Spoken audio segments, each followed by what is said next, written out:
We're seeing the NSE continue to post some positive days, more so than we have for many months now. Are you seeing a turnaround in sentiment, perhaps a correction here?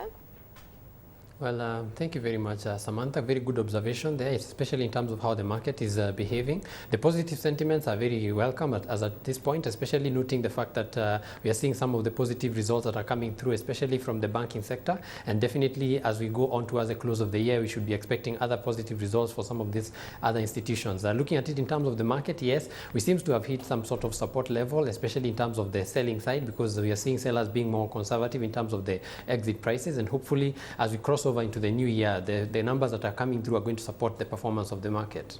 Let's just look at that shilling and the new rules issued by the Central Bank of Kenya. Still a lot of uncertainty as to what exactly is policy going forward regarding trading of the Kenya shilling by offshore counterparties.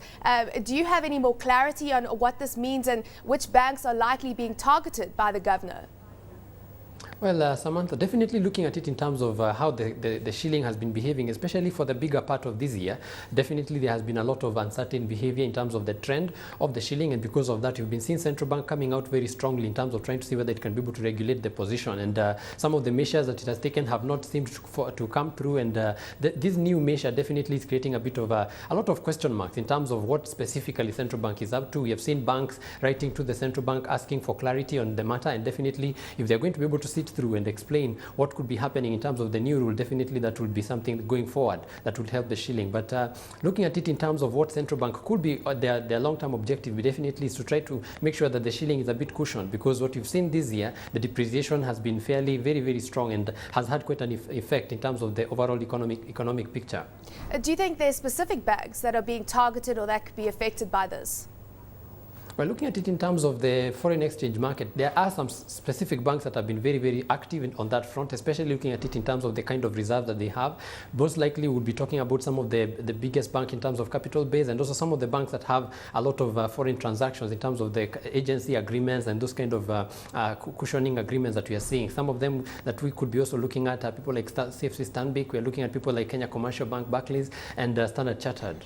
Now, KCB reporting sterling results there, up 43% net profit, that is, to 6.3 billion shillings for Q3, slightly ahead of Equity Bank, where we saw a 42% growth there. Now, during the period, the bank raised its base lending rate to 15% from 13.5%, and yet still increased the loan. So really showing the resilience of the bank and the ability to hike interest rates and still retain its market share.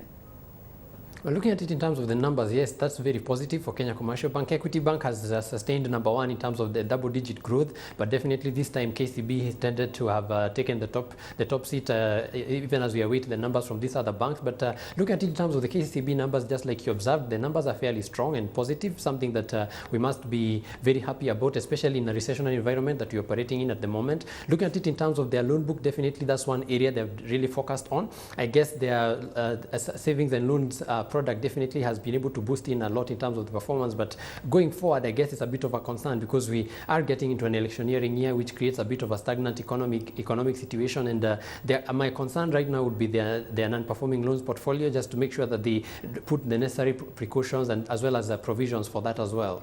Especially in light of the fact that it's now the most expensive bank in Kenya when you're looking at the base lending rate, recently hiking it up by 400 basis points to 19%.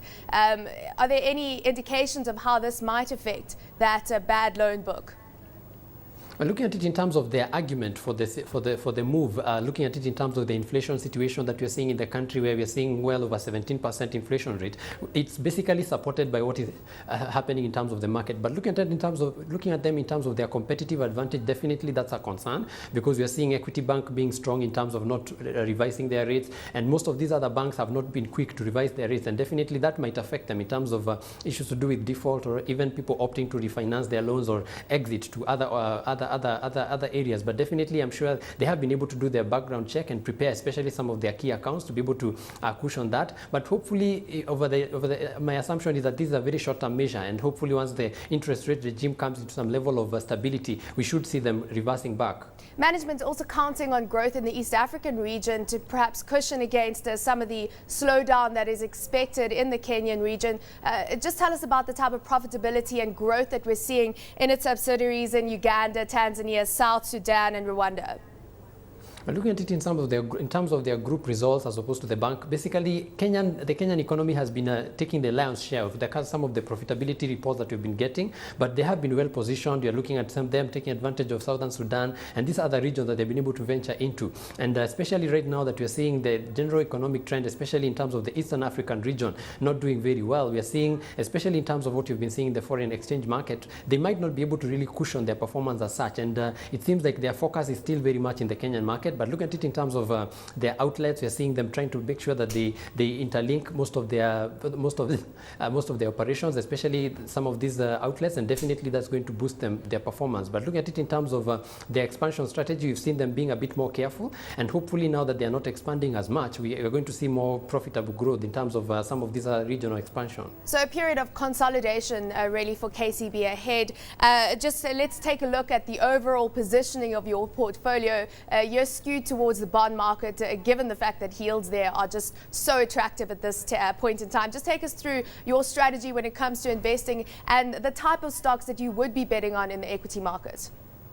Well, looking at it in terms of basically my approach, well, the fixed income segment of the market has been very promising most of this year, especially in terms of looking at the treasury bill rates, which are very, very positive. And I've been trying to take advantage of that, especially looking at right now we are seeing interest rates of almost 15% on 91-day bills, which is a very good positioning. But look, also looking at it in terms of the sustainability of some of these rates is also not very confident. So I've tried to make sure that I do not expose myself too much on the fixed income market, but also take advantage of some of the low returns that we are seeing. What portion of your portfolio do you have in bonds? What portion in equities?